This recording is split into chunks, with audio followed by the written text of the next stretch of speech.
आपके पाठ्यक्रम में जो सूरदास के पद हैं वो वात्सल्य के पद, गोपी प्रेम तथा विरह वर्णन है। आज हम वात्सल्य वर्णन का जो पहला पद है वो हम पढ़ेंगे, जिसमें कि कृष्ण की बाल सुलभ जो चेष्टाएं हैं उनका वर्णन किया गया है। देखिए सूरदास ने कितनी सुंदर बाल लीलाओं का वर्णन किया है। उस समय का वर्णन किया है जब यशोदा माता कृष्ण भगवान को पालने में सुलाती हैं।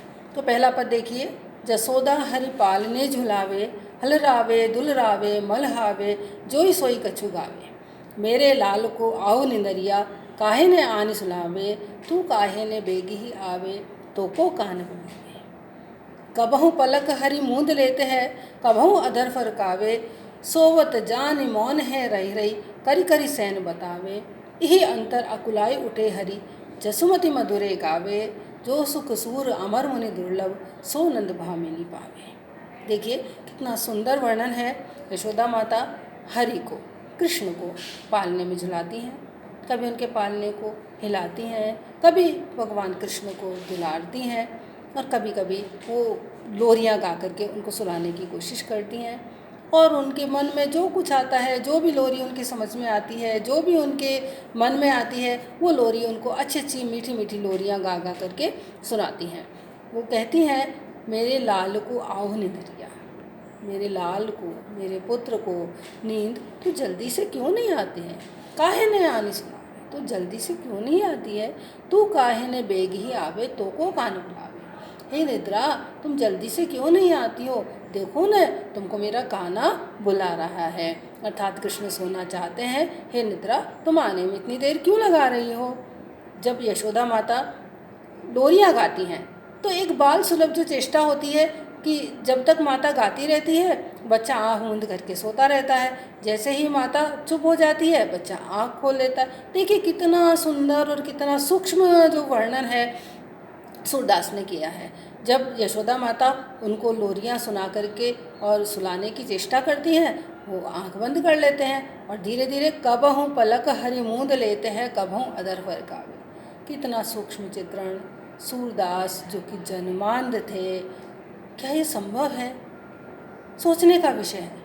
लेकिन जो सूर की जो आंखें थी, जिनसे वो सांसारिक चीज़ें नहीं देखते थे, वो केवल देखते थे तो कृष्ण की लीलाएं ही देखते थे। निश्चित रूप से उनको कुछ विशेष ही दृष्टि मिली थी, जिसके कारण उन्होंने बाल सुलभ चेष्टाओं का इतना सुंदर वर्णन किया है। तो यशोदा माता की लोरियां सुन करके जो कृष्ण हैं कभी तो पलक को बंद कर लेते हैं, पलकों को बंद कर लेते हैं, कभी आंखों को मूंद लेते हैं और फिर कभी कभी होठ को फड़काने लगते हैं, जैसा कि स्वाभाविक रूप से हम देखते हैं कि बालक करते हैं। सोवत जान मौन है रही रही, करी करी सैन बतावे। और जैसा कि बच्चा जब सो जाता है तो माता को लगता है कि बच्चा भी सो गया है, तो सब चुप रहें, कहीं किसी ने आवाज़ की तो बालक जग नहीं जाए। ठीक उसी तरह से यशोदा माता भी कृष्ण को सोया हुआ जान करके उनको सभी को मौन रहने का संदेश देती हैं, मौन रहने के लिए कहती हैं। और वो मौन रहने के लिए जो कहती हैं वो भी किससे कहती हैं, सैन बतावे, इशारों से ही कहती हैं। बोलती नहीं है कि चुप रहो, क्योंकि इतने में तो उनको पता है कृष्ण जग जाएंगे, तो इशारों से ही कहती हैं कि सब चुप रहो नहीं तो कृष्ण जग जाएंगे। यही अंतर अकुलाए उठे हरि, यशोमति मधुरे गावे। और जब यशोदा माता उनको सबको यह कह इशारों में ये कहती हैं कि सब चुप रहो, उसी समय कृष्ण को पता चल जाता है कि यशोदा माता लोरियां गाते गाते कुछ और सोचने लग गई हैं। बस इतनी से सूक्ष्म उससे ही कृष्ण की जो नींद है वो खुल जाती है और इसी बीच में कृष्ण जो है वो अकुला करके उठ जाते हैं। और जब उनकी आंखें खुल जाती हैं तो यशोदा माता वापस से लोरियां जो है वो गाने लगती हैं। सूरदास कहते हैं, जो सुख सूर अमर मुनि दुर्लभ, सो नंद भाविनी पावे। जो सुख अमर मुनियों को भी दुर्लभ है, ऐसा सुख जो कि जिसके लिए कि मुनि भी तरस जाते, इतनी इतनी तपस्या करते हैं, उनको भगवान के दर्शन नहीं होते। उनका पुत्र रूप में जो भगवान के दर्शन कर रही हैं यशोदा माता, नंद भामिनी अर्थात नंद बाबा की जो पत्नी है यशोदा माता, वो उस सुख को प्राप्त कर रही हैं। तो बच्चों आज हमने इसका पहला पद पढ़ा है। दूसरा पद जो है, मैया मैं तो चंद खिलौना ले हों, जय हो लोटी धरनी पर अब हों, तेरी गोद ने हों। सुरभि को पय पान ने करी हों, बेनी सिर न गुहे हों, हैं हो पूत नंद बाबा को, तेरो सुत ने कहे हों। आगे आओ बात सुन मेरी, बल दे वही न जने हो। हस समझावत कहत जसोमती, नई दुलैया दे हो।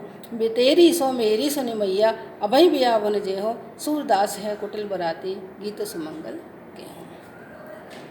इस पद को हम कल पढ़ेंगे।